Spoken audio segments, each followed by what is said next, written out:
थोडे दिवस मजा करण्यासाठी तिला पळवलं. 6 महिने झाले याला. आणि काय साहेब, बरेच दिवस झाले तुम्ही तुमच्या मुलाला भेटला पण नसेल ना. आता आज जा आणि बऱ्याच गप्पा मारा त्याच्यावर. मोरे कदम यांना घेऊन जा. अगं पण श्रुती, हे झालं सामाजिक कार्य. तुझ्या वैयक्तिक आयुष्याबद्दल काय? तुझ्या बाळाचं काय? माझं वैयक्तिक आयुष्य आता माझं आणि माझ्या बाळाचं. आणि अशा अवस्थेत कोण माझ्याशी लग्न करणार? आणि कुणी केलं तरी मी कसा विश्वास ठेवणार कुणा परक्यावर? परक्या माणसांवर नाही, पण आपल्या माणसांवर विश्वास ठेवू शकतेस ना तू. नाही, सहानुभूती नाही, पण मला तुझा स्वभाव आवडला. मला तुझ्याशी लग्न करायचं. तुझ्या बाळासही स्वीकारायला तयार आहे मी.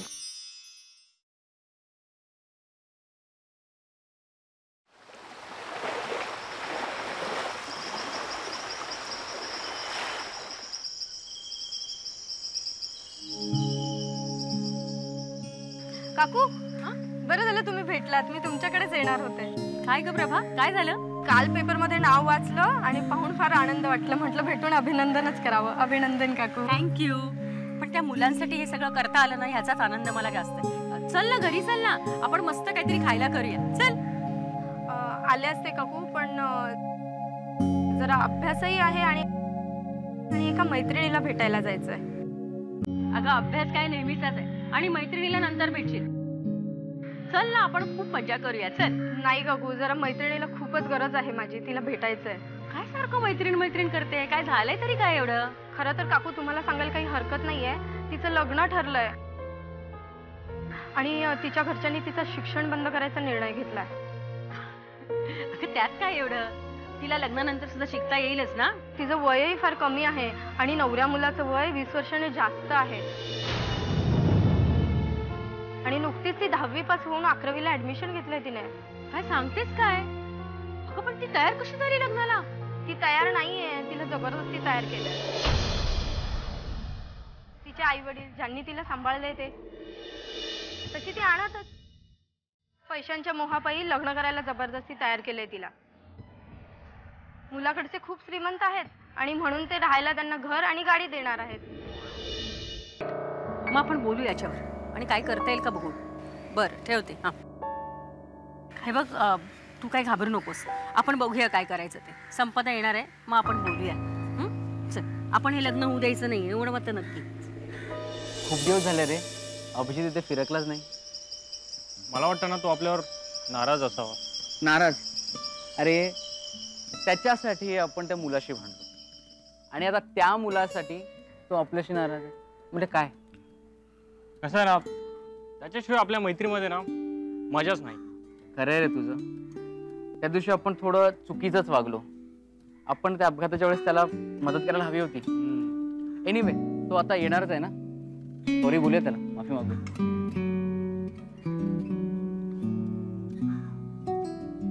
बोला. तुम्हाला काय बोलायचं ते, माझ्याकडे जास्त वेळ नाही. नाही अभिजित, अरे काय झालंय तुला? असं का वागतोस तू? हल्ली भेटत नाहीस, बोलत नाहीस, ह्या रस्त्याने जातही नाहीस. आमची मैत्री नकोय का तुला?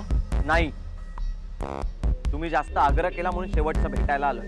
प्लीज असं नको बोलूस. हे बघ, आम्हाला माहिती आहे तू एकटा पडलाय, तुला गरज आहे रे आमची. पण मला तुमची काही गरज नाही. तुमच्यासारखे मदतीच्या वेळेस पळून जाणाऱ्या मित्रांपेक्षा मी एकटाच बरा. मला काही गरज नाहीये कोणाची. गरज आम्हाला आहे ना. पण चल, मी सॉरी बोलतो. तुला काय मिळालं एवढं सगळं मी करून? आनंद आणि समाधान. आयुष्यात कुणाला तरी उपयोगी पडल्याबद्दलचं, कुणाला तरी मदत केल्याबद्दलचं समाधान वाटतंय मला. किती बदललास रे काही दिवसातच. हो, बदललोय आणि हा बदल तुमच्यातही व्हायला हवा असं मला वाटतं. आणि जोपर्यंत हा बदल तुमच्यात होत नाही तोपर्यंत तुमचे आणि माझे रस्ते वेगवेगळे. ओके? प्लीज प्लीज माफ करा मला, चुकलो आम्ही. पण अशी मैत्री तोंडाची भाषा नको करूस रे.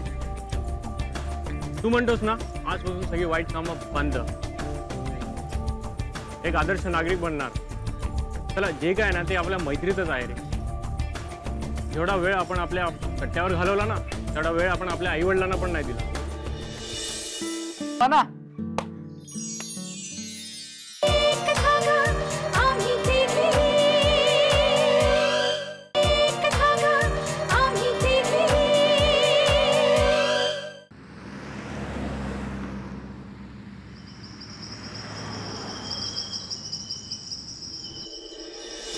काय हे, किती वेळ संपदा? केव्हापासून वाट बघते मी. किती उशीर. अगं काय करू, ट्रॅफिक मध्ये अडकले.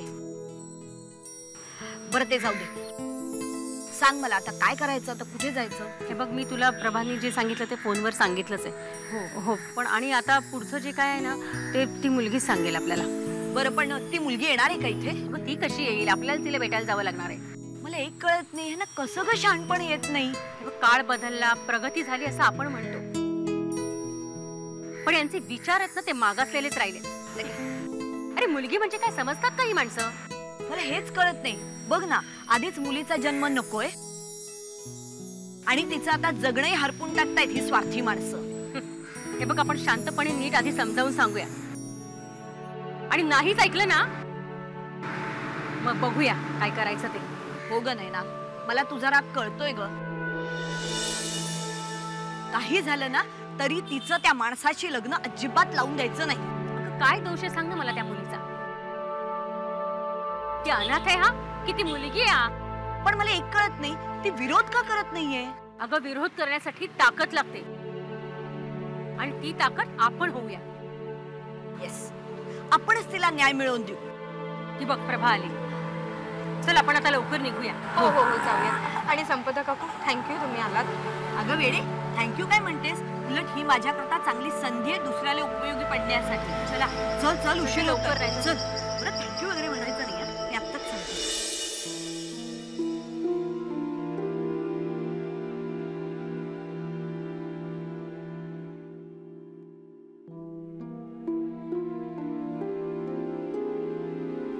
बसा ना प्लीज.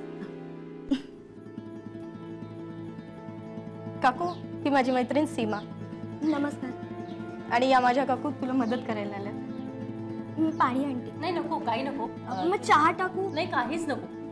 आम्ही ना तुझ्या आई बाबांना भेटायला आलो. कुठे आहेत ते? ते मार्केटला गेले आहेत. मला एक सांग, ते तुझे खरे आई वडील नाही आहेत ना? नाही, त्यांनी मला सांभाळलंय.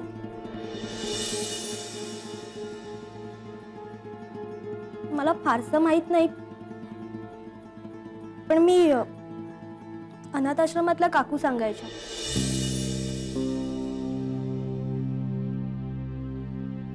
मी लहान असताना माझी आई मला तिथे सोडून गेली. तिची ऐपत नव्हती मला सांभाळायची.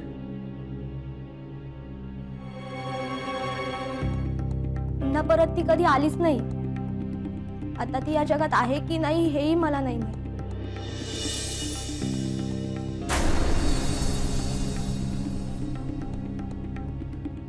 नंतर मग एक दिवस हे काका काकू तिकडे आले.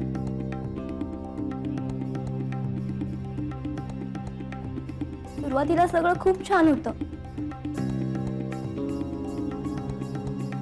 पैसाही होता.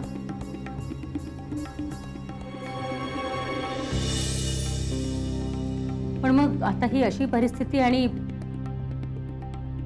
यांचं असं वागणं. काकांना बिझनेस मध्ये खूप मोठा लॉस झाला. मग ते व्यसनांच्या आहारी गेले. दारूपायी होतं नव्हतं ते सगळं गेलं. आता ते माझं लग्न करू पाहतात. ते सगळं वैभव परत मिळवण्यासाठी. ताई ताई मला नाही करायचंय हो त्यांच्या बरोबर लग्न. ताई मला वाचवा प्लीज. मी पाया पडते तुमच्या.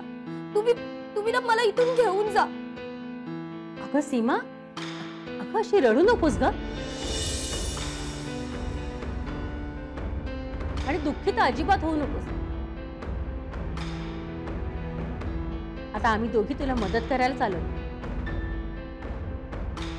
आमच्यावर विश्वास ठेव. ताई आता फक्त तुमच्यावर विश्वास आहे. माझं त्या माणसाची लग्न झालं ना तर मी जीव देईन. अगं मी खरंच सांगते. त्या दिवशी पण प्रभा जर सोबत नसती ना तर मी या जगात नसते. हो काकू. ही वेडी जीव द्यायला गेली होती. मी ऐन वेळेवर तिथे पोहोचले म्हणून वाचली. काय? बाप रे.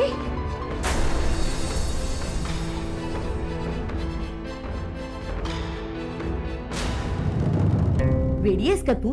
हा, आत्महत्या? आणि कोणाकरता करतेस आत्महत्या? अशा लोकांकरता ज्यांना तुझ्या जगण्यानी मरण्यानी काहीही फरक पडणार नाही, अशा लोकांकरता. सीमा तुला एक सांगू, अगं हा जन्म एकदाच मिळतो ग. कितीही झालं तरी हिम्मत नाही हारायची. अगं आपल्यासाठी कुठेतरी कुणीतरी असतच ग. आणि तुला सांगितलं ना, आता आम्ही दोघी तुझ्या मदतीसाठी इथे आलो.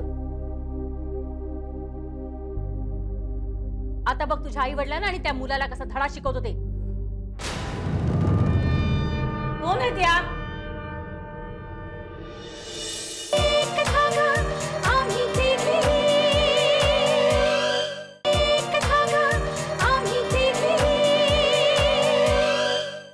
आता बघ तुझ्या आई वडिलांना आणि त्या मुलाला कसा धडा शिकवतो ते.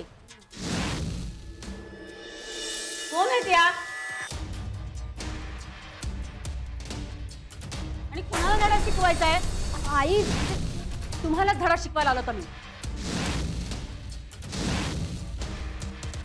काय बोलताय काय तुम्ही? तुमचा काय संबंध? कशाला आला तिथे? काय संबंध म्हणजे? तिच्यापेक्षा 20 वर्षांनी मोठ्या असलेल्या मुलाशी तिचं लग्न लावून देताय? हो मग काय? हो, तिचं लग्नाचं वय सुद्धा झालं नाहीये अजून. आणि तिच्या मनाविरुद्ध तुम्ही त्या मुलाशी लग्न लावताय? नुसतं 20 वर्ष मोठा असलेल्या. होय, अरे पण ह्याच्यामध्ये तुमचा काय संबंध? अरे आमची मुलगी आहे, आम्ही आमचं काय पण करू. तुम्हाला काय करायचंय?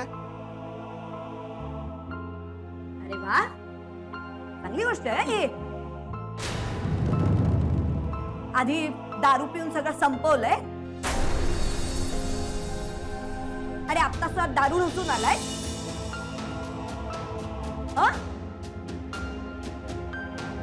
आणि काय म्हणालात तुम्ही? तुमची मुलगी? स्वतःची मुलगी मानलं असतात ना तर असा विचार सुद्धा तुमच्या मनात आला नसता. आमच्याकडे दुसरा पर्याय नाही. आमचं घर आम्हाला परत हवंय. आज नाही उद्या कधीतरी तिचं लग्न करावं लागेलच ना. आपण म्हणून काय तुम्ही कुणाशी आणि कधीही लग्न लावून द्यायला निघालात?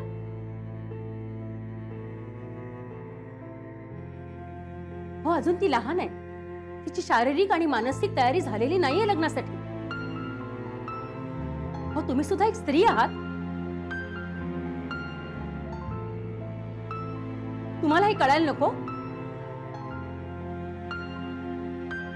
शिवाय 18 वर्षही पूर्ण नाहीयेत तिला.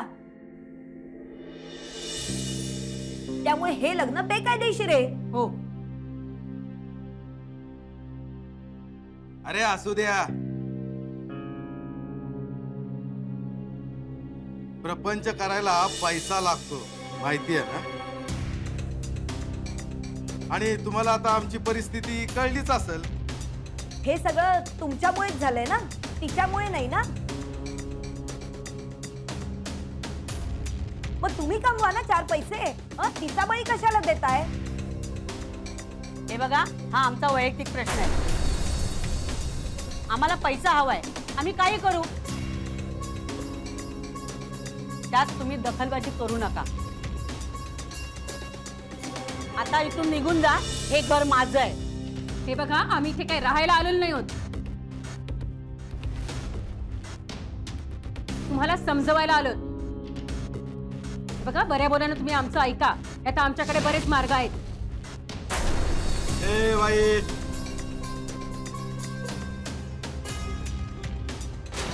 आमच्या कुणाला देतीस तू? हा, चल निघ.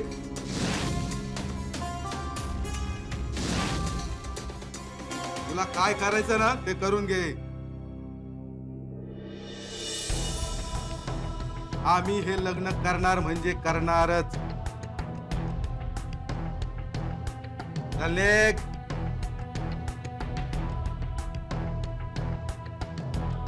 कसले आई वडील आहात तुम्ही? मुलीचा व्यवहार करताय? लाज नाही वाटत? एक मिनिट.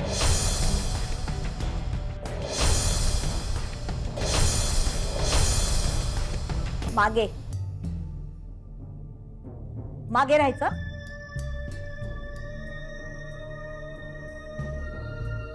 काकू, काकू तुम्ही आता जा इथून. अगं, तुम्ही जा आता इथून. काकू प्लीज.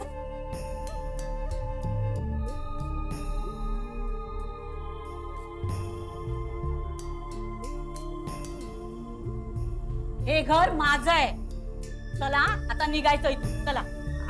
आपण यांच्याशी बोलण्यात काहीच अर्थ नाहीये. आपण बघूया काय करायचं ते. तुम्ही चला ग, आपण विचार करून ठरवू. आणि हे बघ सीमा, तू यांना घाबरायची काहीच गरज नाहीये. आम्ही आहोत ना, आम्ही बघतो काय करायचं ते. दुसऱ्यांना मध्यस्थी करायला घेऊन येते. आता तुला कोण वाचवते तेच मी बघते. सांगशील घरातल्या गोष्टी लोकांना सांगशील.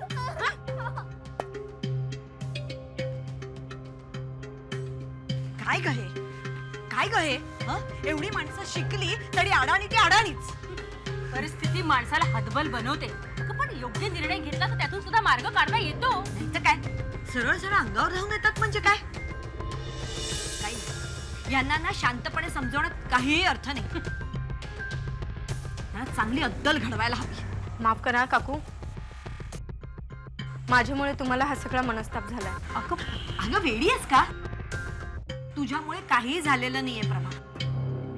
काय असतं ना प्रभा, प्रत्येक माणसाच्या वृत्तीचा एक स्वभाव असतो आणि तो त्यांच्या जडणघडणीतून किंवा आजूबाजूच्या परिस्थितीतून निर्माण झालेला असतो. त्यांना त्याच भाषेत उत्तर द्यावं लागतं. हे बघ, तू काहीच काळजी करू नकोस. आपण बघूया काय करायचं ते.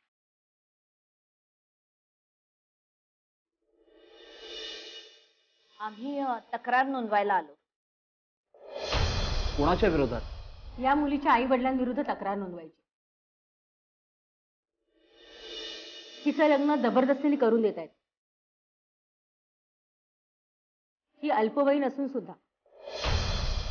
आणि दुसरं म्हणजे तो मुलगा 20 वर्षांनी मोठा आहे हिच्यापेक्षा. असं असेल तर हे नक्कीच वेळेस थांबवलं गेलं पाहिजे. नाव काय आपलं? सीमा. काय करता काय आपण? मी 11वीला आहे. तुमचं लग्न जबरदस्तीने होत आहे का?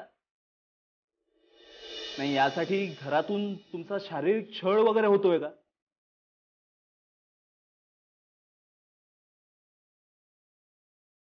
नाही, यांच्या चेहऱ्यावर जखमांच्या खुणा दिसतात म्हणून विचारलं.